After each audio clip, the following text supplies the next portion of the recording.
Well, I'm with Great Britain's top racer, and you're in London, Dave, Ryding, usually out on the slopes. What are you doing here? Yeah, I'm normally either on the slopes or up north, so just here today with an Obergurgel day for my main sponsor, and just telling the press and everything how good Obergurgel and Hochgurgel are for a holiday and skiing. And it's pretty good for you training, I guess, when you're not racing. Yeah, it's great, and especially because it's that bit higher than most resorts. It gets early snow, late snow, and very good snow. So I love it there. It's a great place to be, and glad to call it my sort of Austrian home.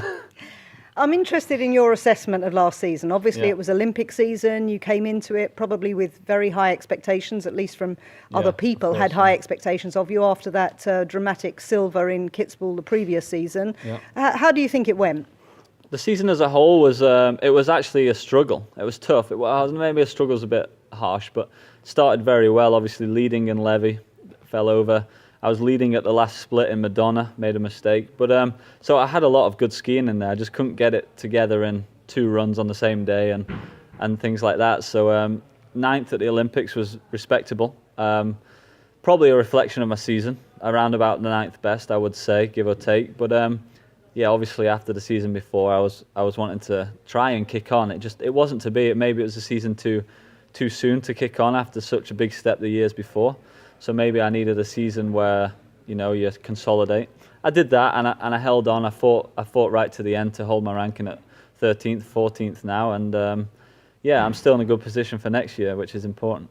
But you sound to me like you were disappointed to a certain extent, that you thought maybe you could have done a little bit better after that podium. Yeah, of course. I mean, when you've had a podium, you want another one, and after starting so well in Levy, so close to winning or at least being on the podium, it was hard not to put myself in that position again. I had a big crash on the 1st of January, which made January more difficult than I was hoping, and things didn't really seem to be going my way. So it was quite a lot of damage limitation on the world ranking side. Just so I know coming into next season now, I'm in a good position. I'm still in the top 15, so a good start number. And it's still a good place to build on. And 14th in the world in any other season would have been a remarkable position for any Brit. And as you say, I mean, you had something like, I think, 5 World Cup top 10s, 9th in the Olympics, and also a top 10 in the team event in the Olympics. So that's pretty good compared with what you'd been doing in previous years. Yeah, I mean, it's just expectation, isn't it? And not just from myself, but from everybody else. So people like me. Yeah, exactly. But when you say 5 top 10s, it is good. It's really good. But yeah, I look back at my top 10s and think, yeah, they were great. But while I'm still skiing, I want to look forward. And then when I finish, I'll be like, right, now I can look what I achieved and reminisce. But if you start doing that in your career, then you've already lost the next season. So if you go to sleep thinking you've done it, you'll wake up and you'll be rubbish. So keep on the ball and keep looking forward. So how's the summer training been going then? Because obviously that's the key to preparing for next season. Exactly, yeah. Summer's been good. I've certainly looked at all areas of me as a person and tried to get my fitness right back up there. I've done so much work on technique skiing the last years that I had to let my fitness go a little bit because I just couldn't do everything. So I've taken like 3 weeks out of my skiing training. I still do way more than anyone else, so I'm fine. But my fitness is now at a level where I believe it's the best it's ever been. So I should be fit and healthy. Fitness doesn't win you races, but it certainly puts you in a good position to train and be good come the races. So 7 more weeks till my first race. Right now I'm ticking boxes, and it's time to start ramping it up. So what are your hopes and feelings ahead of the season then?